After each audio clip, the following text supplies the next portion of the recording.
Sasa mzigo unaanzia hapa barabarani, tunakutana na huyu mshikaji, jina lake ni Toyano. Watu wanapomtazama huwa wanamuona kama chizi, lakini ni mtu mwenye upendo mkubwa sana, maana kila siku panapokucha asubuhi na mapema lazima atakuja kuhudumia watu wenye shida mbalimbali huku barabarani. Na kutokana na tabia yake hii, watu wenye ulemavu wa akili pamoja na ulemavu wa viungo wamejikuta wakimpenda kinoma, na hivyo ikitokea siku hajaonekana mahali hapa, lazima watafuatilia ili kuweza kujua Yano amekutwa na changamoto gani. Hata hivyo, pesa anazozileta hapa ni pesa ambazo anapewa na mama yake ama watu wanaompenda huko mtaani, licha ya kuwa si watu wote wanaompenda, wengine wanamdharau. Sasa Yano yuko na familia, yuko na mama yake pamoja na pacha yake wa kike, jina lake anaitwa Ituno, na kutokana na ugumu wao wa kimaisha wamejikuta wakifanya kazi kwa bidii sana katika hili banda la genge, licha ya kwamba wateja wengi hawapendi kumuona Yano akiwa katika hili genge, na kutokana na hali hiyo wateja wengi wanapoteza mvuto katika hili genge, na hivyo huondoka bila ya kununua kitu chochote kile. Sasa tuhamie huko upande wa pili. Hii ni nyumba mwanasiasa mkubwa kinoma. Huyu mzee jina lake anaitwa Babajide, na msimu huu anategemea kuwa gavana mkubwa sana katika hii nchi, na pia ukiachana na siasa, anaye mtoto wake kike ambaye anategemea kumwezesha baada ya kuweza kupata ugavana. Hivyo binti yake jina lake anaitwa Demilade, anategemea kumwezesha kwa huyu mshikaji ambaye anaitwa Olateju, ambaye naye pia baba yake ni mwanasiasa mkubwa sana katika hii nchi.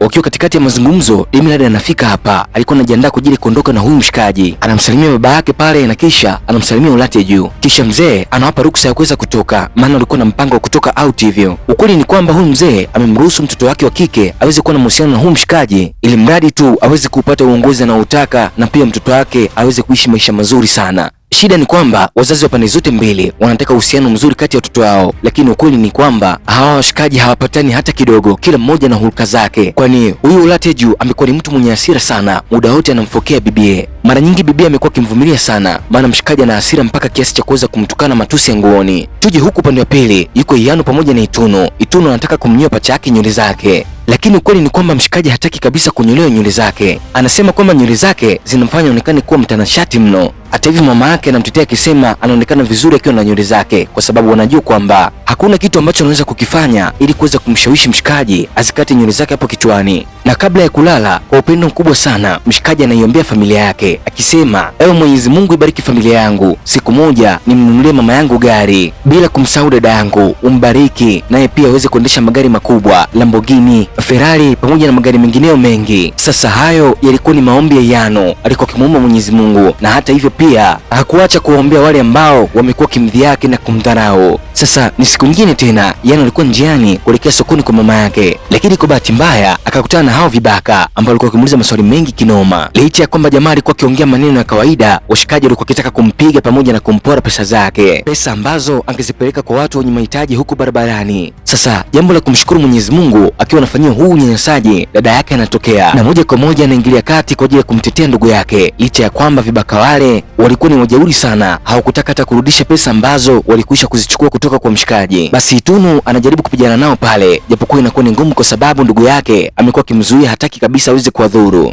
Na licha ya kwamba mwamba amekwisha kupigwa na kupokonywa pesa zake, bado anaomba Mwenyezi Mungu aweze kuwabariki watu wale, jambo ambalo linadhihirisha kwamba huyu mshikaji ana moyo wa kipekee kuliko mtu yoyote katika hii dunia. Sasa tuje huku upande wa pili, katika nyumba ya mwanasiasa wamekuja hawa washikaji. Hawa washikaji walikuwa ni wanasiasa katika vyama tofauti tofauti, lakini kwa sababu ya tamaa ya pesa, rushwa pamoja na kununuliwa, wanajikuta katika hii nyumba ya Babajide. Wamba wamekuwa vyawa, wako hapa kwa ajili ya kumsifia mshikaji, wakimwaminisha kwamba amekwisha kupata kura na siku ambayo uchaguzi utafanyika, basi yeye atakuwa amekwisha kupita moja kwa moja. Kitu ambacho anakitaka hawa washikaji ni kama ikitokea Babajide anakuwa kiongozi, basi aweze kuwapatia nafasi katika uongozi wake. Na mzee anawaambia kwamba kama atapata uongozi, basi hatomsahau yoyote kati yao, wote watapata uongozi. Washikaji wananyanyuka pale wakimsifia Babajide huku wakifurahia kinoma. Sasa huku nyumbani kwa kina Ituno, mama yao amepata hali mbaya kinoma, hali yake ya kiafya haiko sawa, na ubaya uliopo ni kwamba hawana hata shilingi 100 kuweza kumpeleka mama yao hospitali. Hivyo inakuwa ni ngumu kabisa kuweza kumsaidia mama yao aweze kuwa katika hali nzuri kwa sasa. Na hata hivyo pia Ituno amejaribu kupiga simu sehemu mbalimbali aweze kupata kiasi cha pesa kumsaidia mama yake aweze kwenda hospitalini, lakini imeshindikana kabisa. Mama yake anasema kwamba atapumzika tu kidogo na baada ya muda hali yake itakuwa sawa. Yano anapokuja na kumkuta mama yake yupo katika hali mbaya, anajikuta akilia sana kwa sababu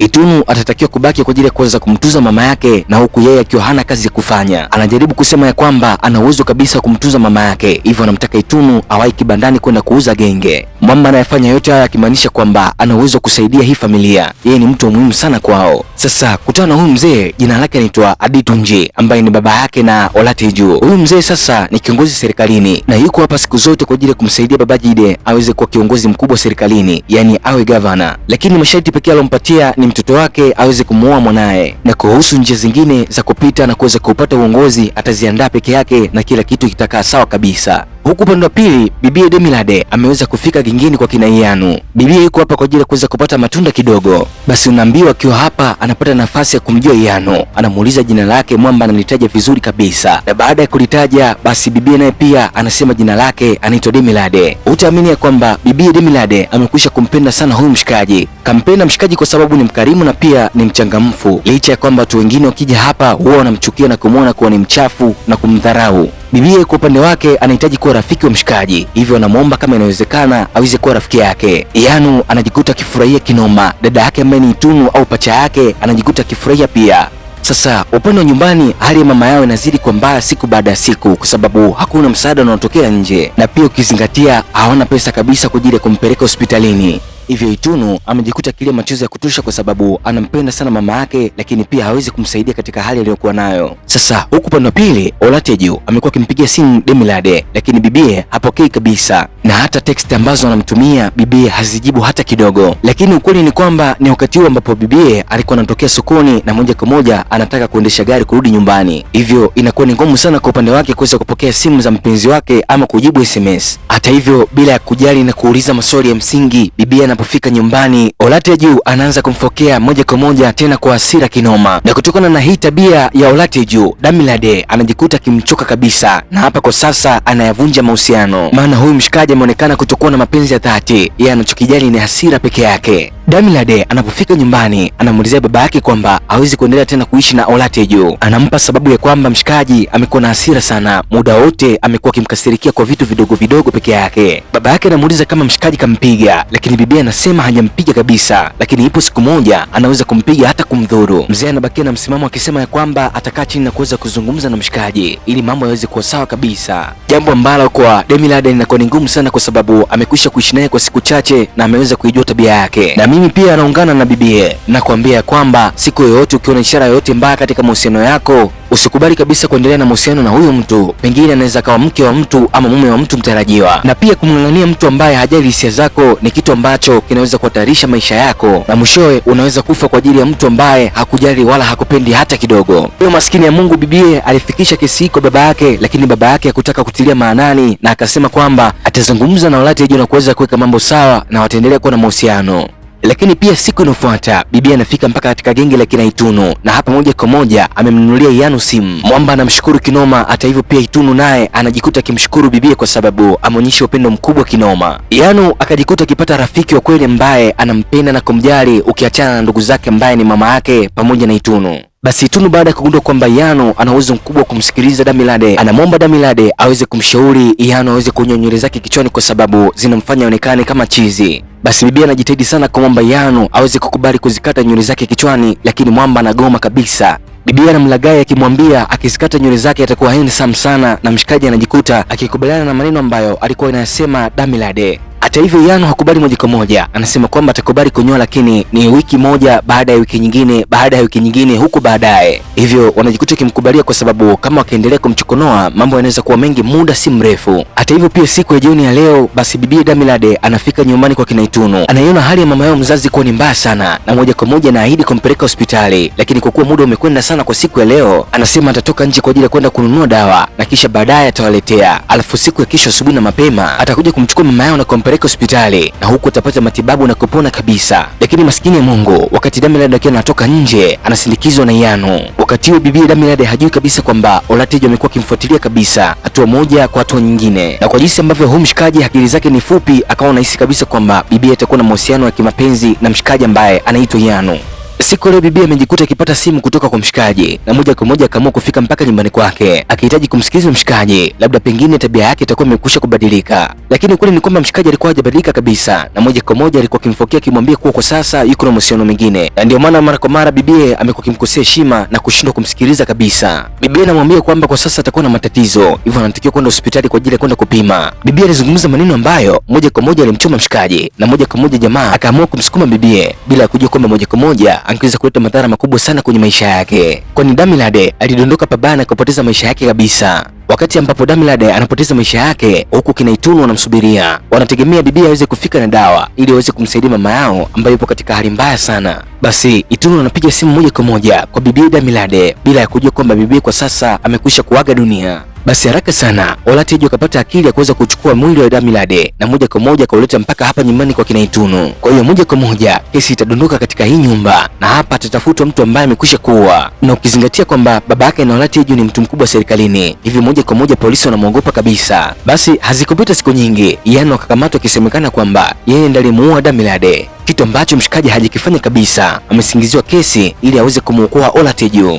Baba yake na Damilad baada ya kupata taarifa za kifo cha mtoto wake akajikuta akipatwa na hali mbaya kinoma. Muda wote akajikuta akitumia vinywaji vikali ili kuweza kupunguza stress ama mawazo ambayo yamekuwa kiusumbua ubongo wake. Basi mama yake Yano akafika kituo cha polisi kwa ajili ya kuzungumza nao, lakini polisi walimkataa kabisa na kumtaka aondoke. Hivyo basi bibi akajikuta akipata wasiwasi kinoma, mtoto wake anaweza kupotelea gerezani kabisa yani. Asikupita siku nyingi, wale watu ambao mshikaji alikuwa akiwasaidia wakafika nje ya kituo cha polisi, na hapa basi wakawa wanaimba zile nyimbo ambazo pamoja walikuwa wanaimba kipindi cha zamani. Wakati huo Yano pia alikuwa akiziimba nyimbo hizo ambazo walikuwa wanaimba wenzake nje ya kituo cha polisi, bila ya kujua kwamba alikuwa akiwatesa na kuwasumbua wenzake walipokuwa ndani humo. Moja kwa moja wakawa wanampiga na kumnyanyasa. Moja kwa moja tuje kwa dada ambaye ni afisa upelelezi, ameweza kupeleleza tukio zima na kuweza kujua ukweli. Na hapa basi moja kwa moja amepiga simu kwa mpenzi wake ambaye naye pia ni polisi, anamtaka akutane kwa sababu anayo video ambayo inaweza kumwonyesha mhalifu wa kweli ni nani. Kwani siku ambayo Olatejo aliweza kuushusha mwili wa Damilad nyumbani kwa kina Itunu, bibie alikuwepo katika eneo la tukio na moja kwa moja aliweza kurekodi kila kitu, maana ni kwa muda mrefu sana alikuwa akimtilia mshikaji mashaka, hivyo aliyemwaga kumfuatilia hatua moja mpaka nyingine. Siku ya kesho anakutana na mpenzi wake na moja kwa moja anapanga kufika mpaka nyumbani kwa babake na Olatejo ambaye ni kiongozi mkubwa sana katika serikali. Hata hivyo bibie anamtaka mshikaji aweze kurekodi maongezi ambayo itafanyika huko, maana pia inaweza kutumika kama ushahidi siku ambayo atafikishwa mahakamani. Lakini baada ya kufika nyumbani kwa kiongozi huyu mkuu wa serikali, anahisi kwamba pengine watakuwa na mrekodi.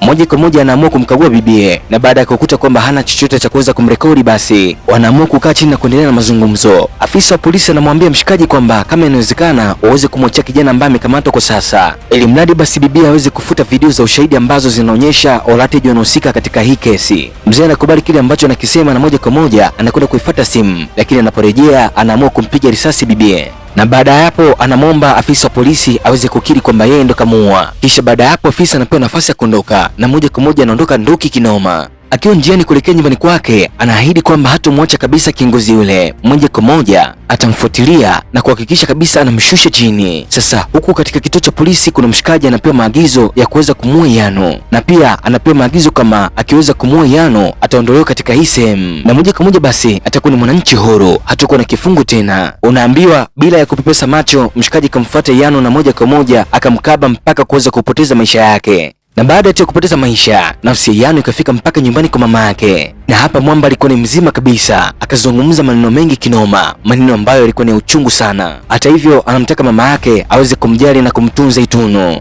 na kisha basi anaamua kuondoka zake. Wakati huu mama yake anaamka kutoka usingizini, anahisi kabisa kwamba mtoto wake alikuwepo mahali hapa, na kwa kuwa atakuwa amefungwa, basi moyo wake unamwambia kabisa kwamba mtoto wake atakuwa amekwisha kufariki. Wakati huo Itunu anatokea zake gengeni kurudi nyumbani kumtazama mama yake, anapewa taarifa kwamba mama yake amekwisha kupoteza maisha. Bibi anajikuta akiwa na mshangao sana, na moja kwa moja anawahi nyumbani kwenda kumtazama mama yake yupo katika hali gani. Na kweli Itunu anapofika nyumbani anamkuta mama yake amekwisha kupoteza maisha, hivyo kwa sasa atakuwa na misiba miwili. Pacha yake amekwisha kuaga dunia na mama yake ndo hivyo tena amekwisha kukata moto. Na baada ya msiba na mazishi kufanyika, bibi akijikuta akiwa anashindwa kuzoea ile hali. Hivi muda wote akawa anahitaji faraja, kwani machozi yamekuwa yakitiririka usoni mwake. Baada ya muda, afisa upelelezi anajikuta akipata video za Olateju akihusika katika mauaji ya Demilade, na moja kwa moja basi anamtafuta content creator mkubwa sana ambaye ni TikToker, ambaye moja kwa moja kwa hapa Tanzania tunaweza kumfananisha na mtu kama Kiredio. Na hivi basi wanazungumza biashara, akimwahidi kwamba atampatia pesa nyingi sana kama ataweza kufanya video hiyo ikaweza kwenda viral. Hivi moja kwa moja anamtaka mshikaji aweze kuiposti video hiyo katika mitandao yake yote ya kijamii. Ni muda mfupi umepita baada ya content creator ama TikToker kuweza kuposti video zile katika mitandao ya kijamii. Hivyo ukweli umekwisha kujulikana, nchi nzima imejua kwamba Olateju anahusika katika mauaji na baba yake alifanya njama za kumkamata kijana asiyekuwa na hatia ili kuweza kumtoa mtoto wake katika mikono ya polisi ama mikono ya sheria. Na hivyo basi mzee anamtaka mtoto wake ndani ya masaa mawili ama matatu yajao au amekwisha kuondoka katika hii nchi, la sivyo basi atakamatwa na moja kwa moja atakwenda kuozea jela. Ndipo hapo sasa baba Jide naye anaziona video zile ambazo zinamwonyesha Olateju kuwa anahusika kabisa katika mauaji ya mtoto wake ambaye ni Demilade, na moja kwa moja mzee anakumbuka kipindi kile ambacho mtoto wake alikokimwambia ama kumuonya kuhusu mshikaji. Mzee anajikuta akijuta ni kwa sababu gani alishindwa kumsikiliza mtoto wake. Hatimaye sasa kitu ambacho kimepelekea kifo cha mtoto wake ni kitu ambacho alikuwa anakitaka kutokea mwanzoni. Hata hivyo basi, baada ya taarifa zile kuweza kusambaa katika mitandao ya kijamii, mzee ambaye ni kiongozi wa serikali anakamatwa na maafisa wa polisi na moja kwa moja anapelekwa mahakamani kwa ajili ya kwenda kujibu mashtaka yake. Baada ya kifo cha pacha yake na Itunu pamoja na kifo cha Demilade, baada ya bibie kujikuta iko peke yake katika maisha yake, anatokea mwanamke mmoja ambaye ni content creator ambaye ana wafuasi wengi katika mitandao ya kijamii haswa TikTok. Anaipata simulizi ya maisha ya bibie pamoja na kile ambacho kilimkuta Yanu, na moja kwa moja basi wanaingia live na wafuasi wote wanataka kujua namba ambayo wanaweza kuitumia kwa ajili ya kumtumia pesa zitakazoweza kumsaidia kuendelea na maisha yake mengine. Na muda mfupi tu baada ya bibie kuzitaja namba zake, anajikuta akipokea miamala mingi kinoma. Watu wamekuwa wakimtumia mamilioni ya fedha. Huyu katuma milioni 1, mwingine milioni 5, mwingine milioni 10. Unaambiwa kila mmoja basi aliweza kutuma pesa kulingana na uwezo wake, mpaka bibia akajikuta akishangaa sana. Machozi yakawa yanamtoka kwa sababu ndani ya muda mfupi amejikuta akipata pesa nyingi sana, zaidi ya milioni 15. Na siku chache baadaye basi TikToker yule anamfikisha katika nyumba ambayo wafuasi wake wameweza kumnunulia. Na hapo basi bibi akajikuta haamini kwa sababu hakuwahi kufikiria kama kuna siku moja atakuwa katika maisha kama haya. Maskini ya Mungu Itunu akajikuta akimkumbuka Yano kipindi ambacho alikuwa anaomba mema kwa ajili yao, kipindi ambacho Mwamba alikuwa akiomba kwamba ipo siku moja utapata nyumba nzuri, kipindi ambacho Mwamba alikuwa anaombea kwamba ipo siku moja watapata gari zuri, kipindi ambacho Mwamba alikuwa akiwaombea kwenye kila kitu. Hatimaye ameondoka, lakini kile ambacho alikiomba kipindi kile cha nyuma kimekwisha kutimia. Bibi akajikuta akishukuru sana kwa sababu alitegemea ndio kwamba watu wanaweza kumfuta machozi yake, lakini si kwa staili hii. Na mpaka kufikia hapa tunakuwa tumefika mwisho wa simulizi tamu ambayo tulianza tokea mwanzoni. Mimi na wewe tumejifunza vitu vingi sana, na mimi nitashare story hii iweze kufikia na watu wengine tena. Na kama itakupendeza basi unaweza kulike, unaweza kuweka comment yako, pia unaweza kusubscribe ili uweze kuwa mwanafamilia wa simulizi ambazo tunazitoa hapa MR Studios. Ujumbe wangu unabakia pale pale, usikate tamaa katika maisha yako, katika kile ambacho unakifanya. Hakikisha kwamba Mungu wako anakuwa mbele na wewe unakuwa nyuma. Unafanya kila kitu ukiamini kwamba ipo siku Mungu wako atakubariki. Na kama ikitokea kuna mtu yoyote anataka kuingilia maisha yako na kuweza kuiharibu, basi siku ya leo utakwenda kukutana na mkono wa Mungu unatakaa mbali kabisa na wewe. Na moja kwa moja siku ya leo Mungu anakwenda kufungua milango yako baraka, unakwenda kubarikiwa wewe pamoja na kizazi chako na kila mmoja anayekuzunguka. Na hatimaye Mungu atakufanya kuwa mkuu juu wa mataifa, utakuwa meza moja na wakuu na wafalme wa dunia. Cha msingi tunakukumbusha pale ambapo unapofanya jambo likaharibika, basi usikate tamaa. Nyanyuka tena na muaibishe shetani. Mimi hapa kwa majina naitwa Chris Mona W. Kwa siku ya leo sina la ziada. Tukutane siku nyingine. Bye.